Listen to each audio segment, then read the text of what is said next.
Vous avez à gauche ce qu'on appelle le régime occidental, et ça n'a pas été la meilleure création de l'Occident, puisque ce sont des produits ultra transformés. Donc vous notez que je parle de produits et pas d'aliments, puisqu'on a retiré l'étiquette d'aliments à ces produits qui sont plus nocifs que protecteurs pour notre santé. La fonction d'un aliment, c'est de nous protéger, de nous nourrir, de permettre à notre corps de vivre plus longtemps.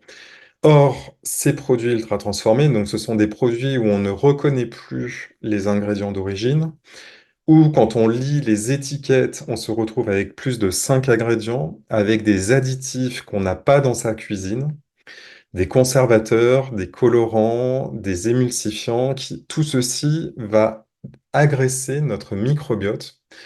Ce sont des produits qui contiennent énormément de sucres cachés, et ça va être très important, on va en reparler, puisque les sucres cachés, donc des sucres rapides qui vont favoriser la croissance de bactéries inflammatoires dans l'intestin, déséquilibrer notre microbiote et nous affaiblir sur le long terme, en induisant à terme la résistance à l'insuline et le déclenchement de maladies chroniques comme le diabète, l'hypertension et d'autres troubles métaboliques.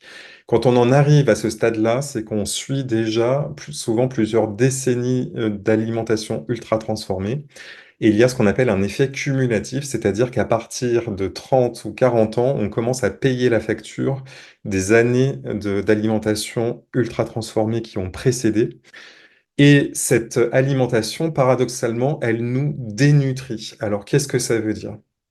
Il y a une confusion parfois quand je parle de cerveau dénutri sur les réseaux sociaux, puisque j'anime une chaîne YouTube et un compte Instagram qui réunissent plus de 200 000 personnes.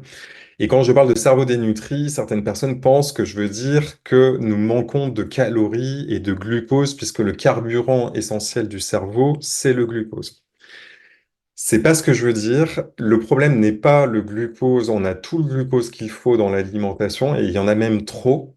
Donc, le glucose, c'est un bon sucre dans le sens où il peut être utilisé par le cerveau et par les muscles.